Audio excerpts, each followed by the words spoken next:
विधानसभा की कार्रवाई शोक प्रकाश के बाद कल 11 बजे तक के लिए स्थगित। विगत सत्र के आश्वासनों से संबंधित एटीआर पेश, बचे 4 कार्य दिवसों के हंगामेदार रहने के आसार।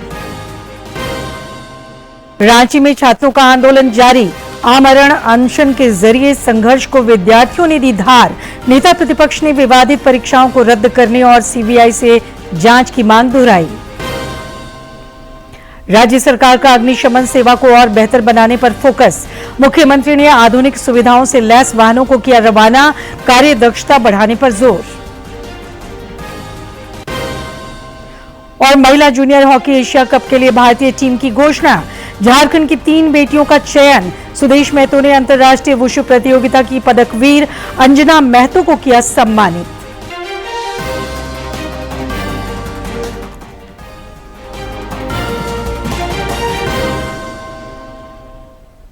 नमस्कार, खबरें झारखंड में आपका स्वागत है। खबरों के साथ मैं हूं सरोज झा और अब खबरें विस्तार से। संसद के मॉनसून सत्र के 14वें दिन आज भी लोकसभा में विपक्ष का हंगामा जारी रहा, जिस कारण प्रश्नकाल नहीं चल सका। सदन में शोर शराबा के मद्देनजर अध्यक्ष ओम बिरला ने कार्यवाही को 2 बजे तक के लिए स्थगित कर दिया। भोजनावकाश के बाद दोबारा कार्यवाही शुरू होते ही विपक्षी सदस्यों ने फिर हंगामा किया।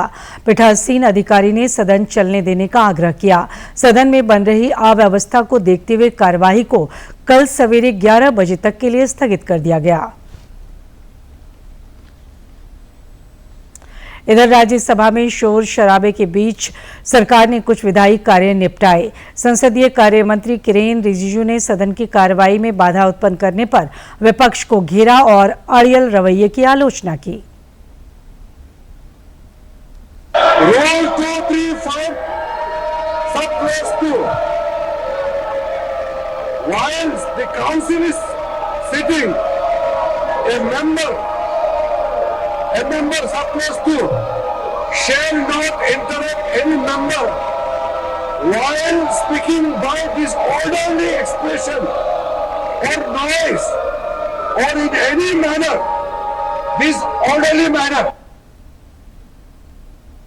झारखंड विधानसभा का मॉनसून सत्र आज से शुरू हो गया है, जो 12 अगस्त तक चलेगा। सदन में कुल 5 कार्य दिवस हैं। कल अनुपूरक बजट पेश किया जाएगा। सत्र के पहले दिन आज सरकार ने कुछ विधायी कार्य निपटाए। शोक प्रकाश के माध्यम से दिवंगतों को नमन किया गया। प्रारंभिक वक्तव्य में विधानसभा अध्यक्ष रविंद्रनाथ महतो ने सदस्यों से सत्र के सदुपयोग का आग्रह किया, ताकि जन सरोकार और विकास के कार्यों को नया आयाम मिल सके। सत्र के लिए 5 सभापति का मनोनयन हुआ। कार्य मंत्रणा समिति की भी बैठक हुई। संसदीय कार्य मंत्री राधाकृष्ण किशोर ने विगत सत्र के आश्वासनों से संबंधित एटीआर सदन के पटल पर रखा। सदन में आज एनडीए विधायकों ने मास्क पहनकर कार्रवाई में हिस्सा लिया। इस मास्क में छात्रों के हित में संदेश लिखा हुआ था। सदन की कार्रवाई को कल 11 बजे तक के लिए स्थगित कर दिया गया। विधानसभा परिसर में एनडीए के विधायकों ने विभिन्न मांगों के समर्थन में आज प्रदर्शन किया। इस प्रदर्शन में नेता प्रतिपक्ष बाबूलाल मरांडी समेत अन्य नेता शामिल हुए। एनडीए के विधायकों ने प्रतियोगी परीक्षाओं में गड़बड़ियों पर राज्य सरकार को घेरा और सीबीआई से जांच कराकर दोषियों पर कठोरतम कार्रवाई की मांग की। सभा का मानसून सत्र शुरू हुआ है और उससे पहले ही बीजेपी के विधायक सोरेन सरकार के खिलाफ बैनर पोस्टर लेकर पहुंच गए और सोरेन से इस्तीफा मांगने लगे। सीबीआई जांच और दोषियों पर कार्रवाई समेत कई मांगों को लेकर बीजेपी के ये विधायक आज सदन पहुंचे हैं। राष्ट्रपति शासन लगे, किसी पे विश्वास है ही नहीं हमको, इसलिए राष्ट्रपति शासन लगा कर 1 साल छात्रों को समस्या के निदान करना है तो राज्यपाल का महोदय राष्ट्रपति शासन से परीक्षा लिया जाए, न तो छात्र किसी पे विश्वास करने वाला नहीं है। एकदम जोरदार विरोध होगा ही होगा, क्योंकि छात्रों की मांग है और छात्रों की मांग जायज है। हम छात्रों की मांग जायज है और यही मुद्दा जेपीएससी का मुद्दा और जेएसएससी का मुद्दा जो है सो छाया रहेगा पूरे सत्र में और सरकार को हम लोग झुकने पे मजबूर कर देंगे। डेलीगेशन क्या जा करके बात करेगा? जो सरकार का जो वाक्य सिखाया गया वही ना बात करेगा। रद्द क्यों नहीं करती है सरकार ये एग्जामिनेशन? जब से ये हेमंत सरकार बनी 6 वर्षों से लगातार जो भी एग्जाम हो रहे सब में गड़बड़ियां उजागर हो रही है। अगर गड़बड़ियां उजागर हो रही है तो आप न्यायपूर्ण क्यों नहीं जांच कराने का आदेश देते हैं? आप खुद जांच के घेरे में हैं, इसलिए हम सीबीआई जांच की मांग करते हैं। पीएससी, जेएससीसी, सीजीएल, ये तमाम जो झारखंड सरकार का एजेंसियां हैं और जो इंजाम लेता है, जो भ्रष्टाचार पूरे प्रदेश में हुआ है और खासकर छात्रों के साथ जो धोखाधड़ी हुआ है, उन सभी मुद्दा को लेकर भारतीय जनता पार्टी पूरे मजबूती से, मुखरता तरीके से छात्र के साथ और उन सभी कार्य के साथ मजबूती से खड़ा है। आप सीबीआई जांच करा दीजिए मुख्यमंत्री जी, दूध का दूध और पानी का पानी हो जाएगा। और आपके जो नेतृत्व में इतना बड़ा भ्रष्टाचार फैला हुआ है, आप इस्तीफा दीजिए। प्रतियोगी परीक्षाओं में धांधली के खिलाफ रांची में छात्रों का आंदोलन 13 दिन से जारी है। इस संघर्ष की मशाल को 8 आमरण अनशन पर बैठे आंदोलनरत विद्यार्थियों के दम से बल मिल रहा है।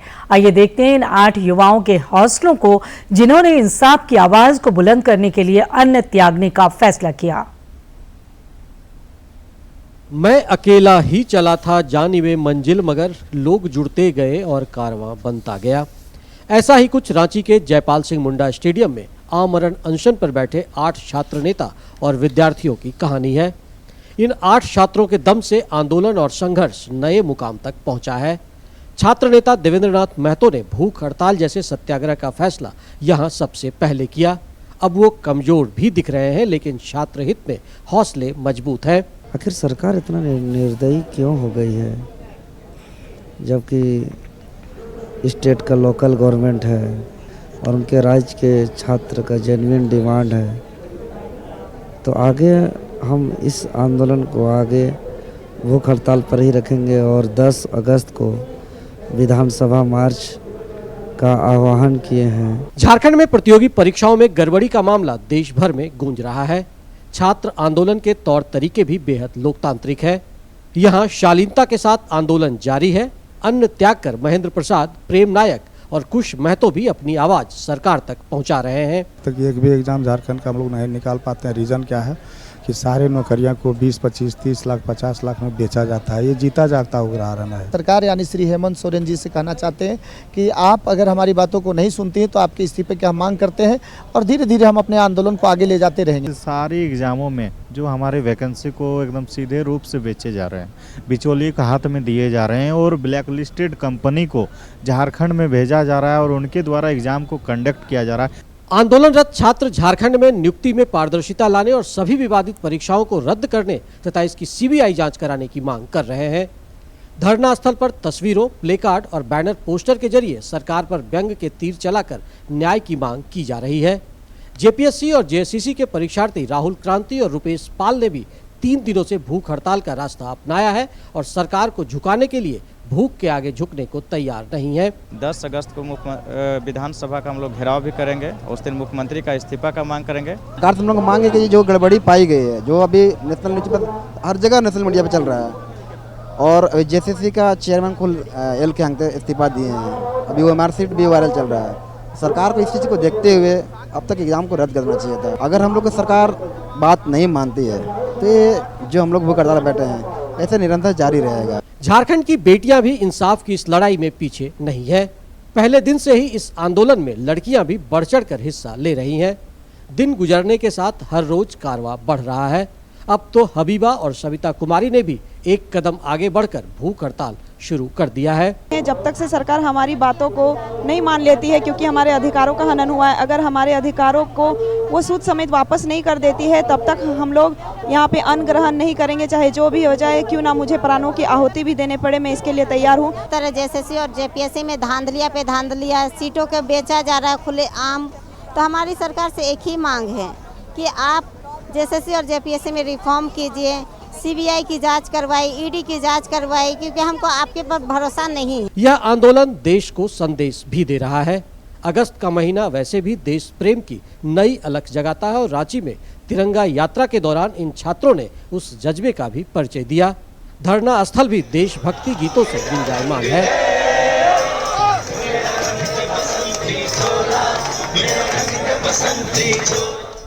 झारखंड में प्रतियोगी परीक्षाओं में अनियमितता की जांच की मांग और पारदर्शिता को लेकर लगातार छात्रों का आंदोलन 13वें दिन जारी है। छात्र मुख्यमंत्री के इस्तीफे की मांग के साथ ही पिछले 5-6 वर्षों में जितनी परीक्षाएं हुई हैं उसकी सीबीआई जांच की मांग कर रहे हैं। अब छात्रों के इस आंदोलन में उनके भूख हड़ताल का कारवां भी लगातार बढ़ रहा है और इस भूख हड़ताल में अब 8 विद्यार्थी शामिल हो गए हैं। अपने सहयोगी विकास और सौरभ के साथ मैं दिवाकर कुमार, दूरदर्शन समाचार, रांची। इधर नेता प्रतिपक्ष बाबूलाल मरांडी ने छात्रों के आंदोलन का समर्थन करते हुए राज्य सरकार पर निशाना साधा है। उन्होंने विधानसभा परिसर में आज पत्रकारों से बातचीत करते हुए सभी विवादित परीक्षाओं को रद्द करने, परीक्षा एजेंसियों से जुड़े लोगों के खिलाफ एफआईआर दर्ज करने और मामले की अदालत की निगरानी में सीबीआई जांच की मांग दोहराई। श्री मरांडी ने कहा कि सीआईडी जांच के नाम पर सरकार लेपापोती कर रही है। शराब घोटाला मामले की एसीबी जांच का हर्ष सभी को पता है। पर वो आईवास कर रहे हैं। सीआईडी के जिनको हेड बनाया गया है, जिनका नाम आप सबको ध्यान में है, मनोज कौशिक, उससे पूर्व जो लोग जांच कर रहे थे वो जांच तो थोड़े बहुत ठीक ठाक चल भी रहा था, लेकिन उन सारे जांच से उन पदाधिकारियों को हटा दिया गया और उस जांच में मनोज कौशिक जैसे व्यक्ति को लगाया गया जो हजारीबाग में जब वो डीसी थे, एसपी थे, उस समय ढेर सारे गड़बड़ी और घोटाला हुआ था। आज भी वो सारे जांच होम मिनिस्ट्री में पड़ा होगा या लोगों ने, कोई भी देख सकते हैं वहां पर। इधर राज्य सरकार के मंत्रियों ने बचाव करते हुए कहा है कि सरकार छात्र हित को लेकर संवेदनशील तथा गंभीर है। उन्होंने विधानसभा परिसर में पत्रकारों से बातचीत में भाजपा पर पलटवार किया और कहा कि मामले की जांच हो रही है। जो झारखंड में हुआ है, जो जांच से बातें बाहर आ रही हैं, वो पेपर लीक का मामला नहीं, जो एजेंसी है उसके द्वारा मैनिपुलेशन उसमें नजर आ रहा है। जांच पूरी हो जाने दीजिए, जिस प्रकार से उस जांच का नतीजा निकल करके आता है उस पर निर्णय लिया जाएगा। लेकिन यह भी सत्य है कि अगर 100 मामले में अगर 10, 20, 25 लोगों ने इस पूरे प्रक्रिया को प्रभावित करके जगह लेने का अगर प्रयास किया है, तो 60, 70, 80 बच्चे ऐसे भी हैं जिन्होंने अपनी मेरिट पर अपनी नियुक्ति सुनिश्चित की है। तो इसको इवैल्यूएट कर रही है सरकार। अभी जरा बच्चों से बात हो जाए कि वो किस तरीके से चीजें चाहते हैं, तब सकारात्मक पहल किया जाएगा। राज्य सरकार ने अग्निशमन सेवा को सुदृढ़ बनाने की दिशा में बड़ी पहल की है। मुख्यमंत्री हेमंत सोरेन ने रांची के धुर्वा स्थित केंद्रीय प्रशिक्षण संस्थान में अग्निशमन की नई तकनीक और आधुनिक सुविधाओं से लैस वाहनों को रवाना किया।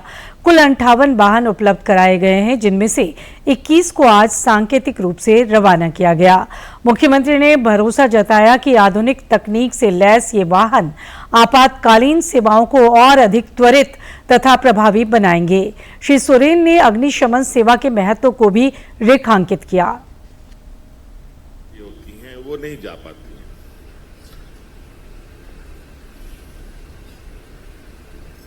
तो उन जगहों के लिए जो आज हम लोग लोकार्पण कर रहे हैं,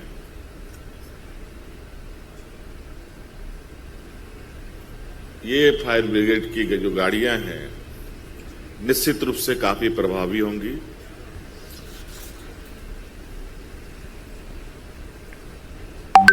जितनी प्रभावी बड़े बड़े फायर ब्रिगेड मशीनों की है, उतनी ही महत्व इस छोटे गाड़ियों की भी है। आज शहरों में बहुत ऊंची ऊंची इमारत भी बन रहे हैं और बहुत ऐसे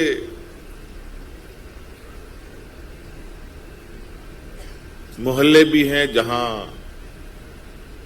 बामुश्किल से गाड़ियां जा पाती हैं।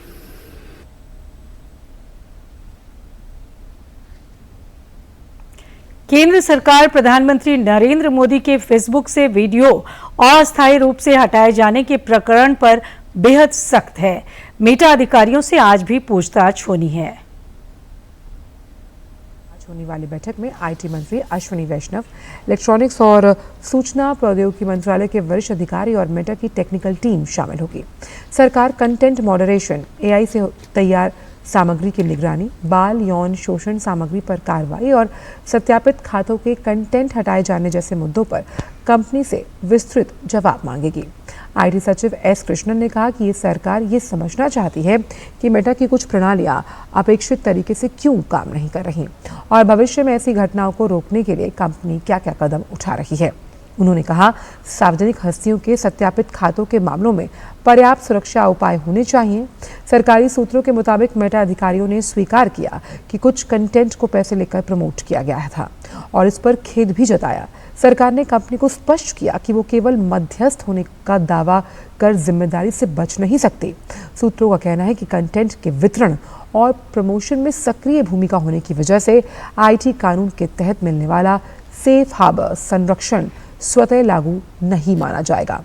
ये पूरा विवाद तब शुरू हुआ जब प्रधानमंत्री का एक फेसबुक पोस्ट तकनीकी खराबी के कारण कुछ समय के लिए हट गया था।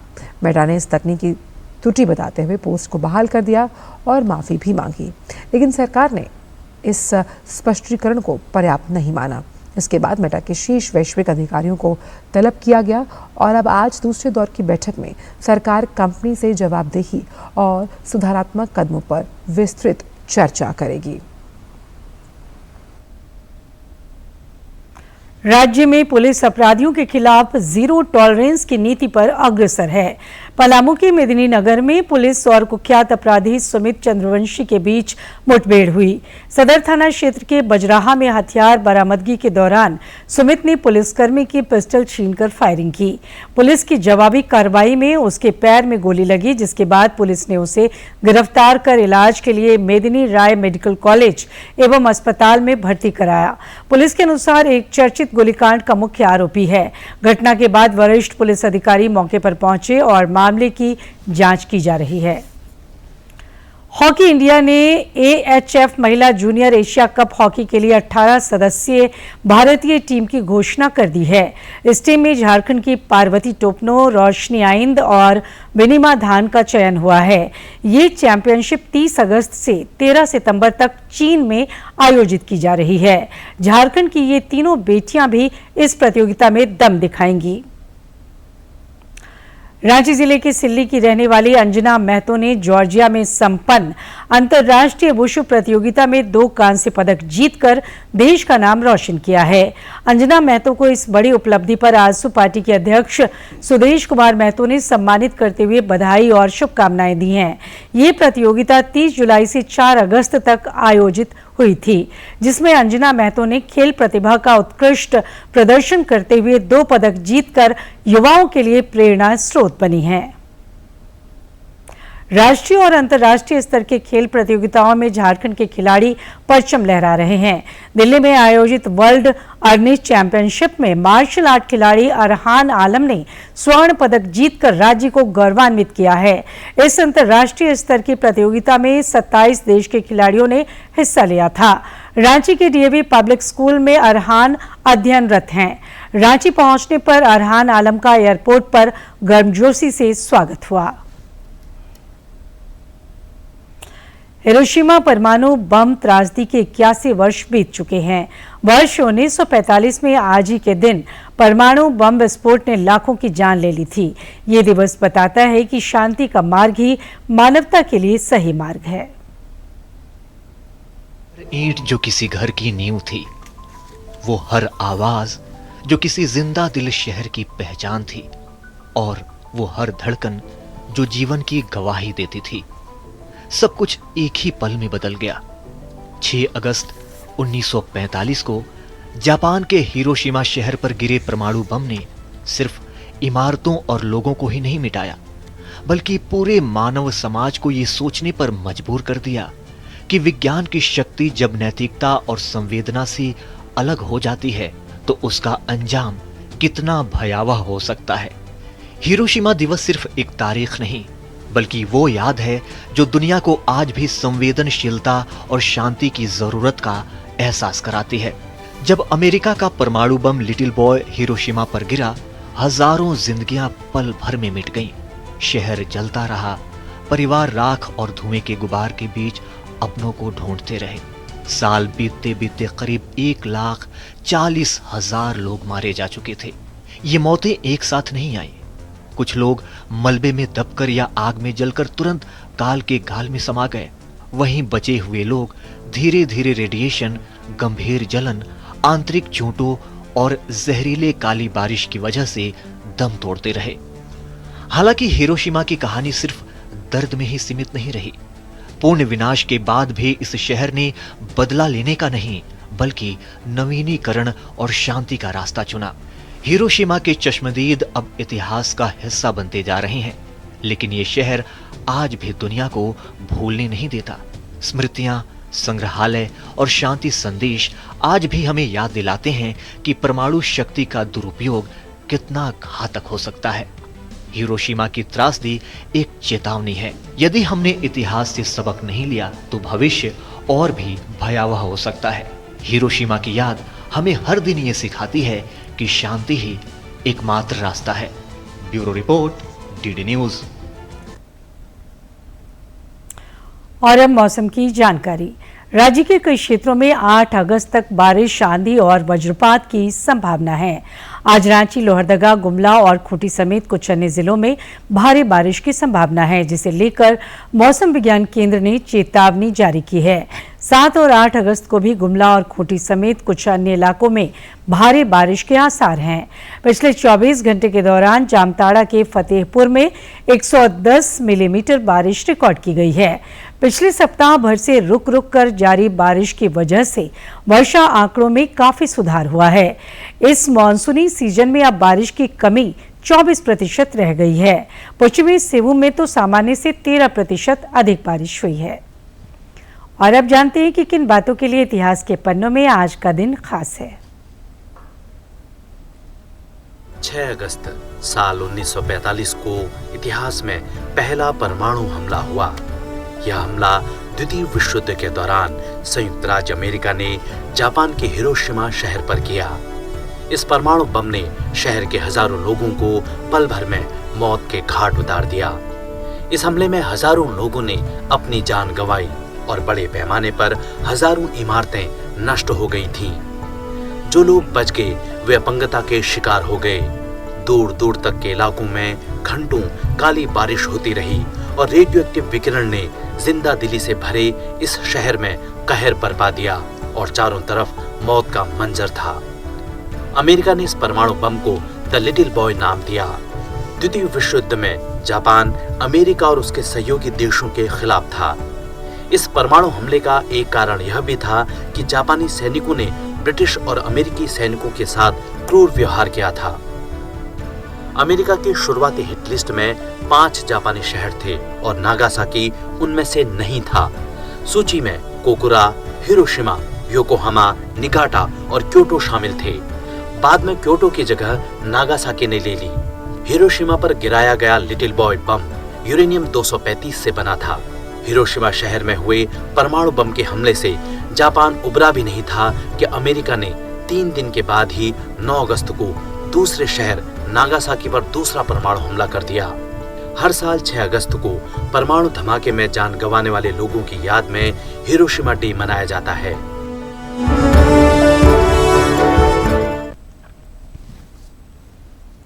और अंत में इस बुलेटिन के मुख्य समाचार एक बार फिर।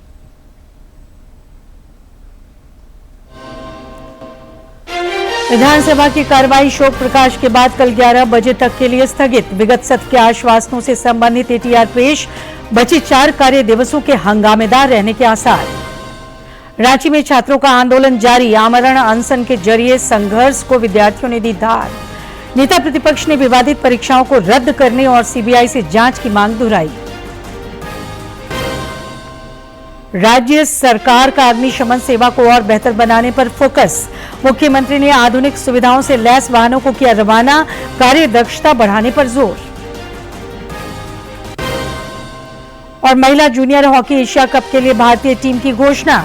झारखंड की 3 बेटियों का चयन। सुदेश महतो ने अंतर्राष्ट्रीय वुशु प्रतियोगिता की पदकवीर अंजना महतो को किया सम्मानित।